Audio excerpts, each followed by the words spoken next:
Alive by the word? Good morning, church. This is the focus on the cross for today. My name is Bukunmi Areelu, and the topic is the sphere of light. A father once came up to me and told me about an interaction between himself and his son. Now, he had told his son that keeping beards was a sign of unseriousness. And then the boy replied, "What about Bra Bukunmi?" Now, I personally do not have a relationship with this boy. However, because of the privilege that both God and the pastorate has given me to address this congregation, this boy had come into my sphere of influence. So much so that he based his argument not on the Bible, but on my life. This means that if I'm ever in error, there is every likelihood of this boy replicating my error.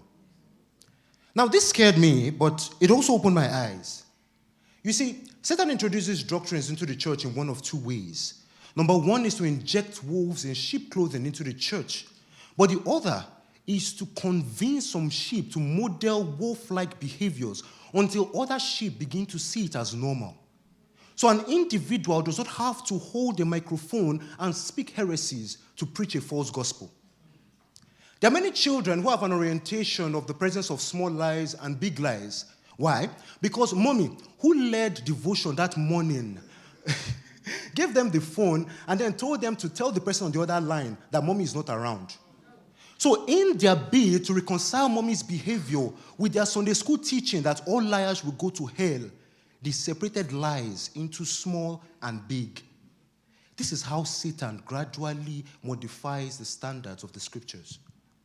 Youth in the house, you will notice that the greatest challenge that other believers give you for your decision to remain sexually pure is that it is not that deep.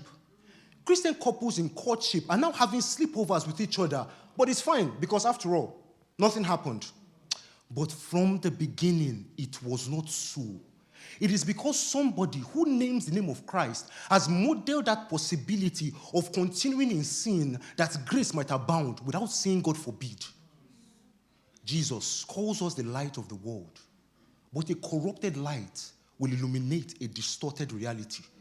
Standards are being modified in hell and sent up to men on earth, and Christians are gradually conforming the image of Christ to abominations.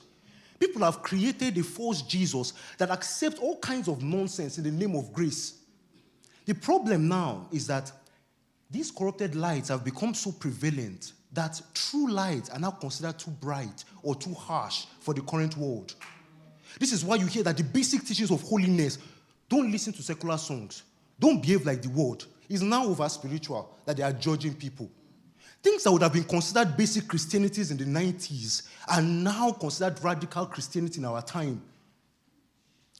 The church does not have authority anymore because we are guilty of the same things that we condemn. A minister climbed the altar and is singing, "Ma mugbomo, ma fagbomo," and Christians are dancing. See, we cannot make this gospel more entertaining or attractive to an unbeliever than the world can. Satan is willing to do things that we are unable to do to make his camp more fun. Jesus said his food was to do the will of the Father. Jesus was redefining what satisfaction was. Our mission is to redefine what fun is, not for us to do our own version of the Satan's things and then claim that the Jesus way is better. No, there should be no basis for comparison. If it is of Jesus, then let it be clear for all to see. There should be no questions about it. Even if we can discern and tell the spirit that is behind it, unbelievers do not have access to that testing facility. They would have to believe that whatever calls itself Jesus is Jesus. But again, from the beginning, it was not so. The standards of righteousness have been lowered over time. There has been an ungodly mixture of the world and the church. Men have risen from amongst our ranks that champion that reality that it is possible to enjoy the saving grace of Jesus without coming under his lordship. So the investment of light and kingdom influence on certain individuals is yielding more profit for Satan than for Jesus. The Bible calls us living epistles. So can it be said by reason of our epistles that a Christian marriage is not devoid of immorality and domestic abuse? Can that conclusion be drawn that a Christian is not above stealing and cheating in the office? My fellow young men, is it possible that Zion approves of the vulgar nonsense that comes from our mouths? My sisters in Christ, is it true that Jesus has no authority to determine what his daughters wear or how they appear on social media? Because, mommy, Satan is winning. No? Satan is winning. Because there is a scarcity of just men that live and walk as true lights. Men who heaven can reference and say, yes, that is an example of Jesus. Men of spiritual stature that can confidently say, follow me as I follow Christ. And if we check after 5 years, we will not find both of them in the bosom of Satan. What about Brother Bukunmi, that boy says? What about us? In our various spheres of influence, which kingdom is truly profiting from our influence?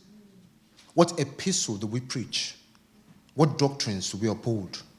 What examples have we set? Because the next generation is watching.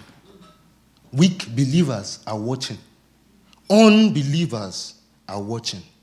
And above all, God is watching. I love you by the word.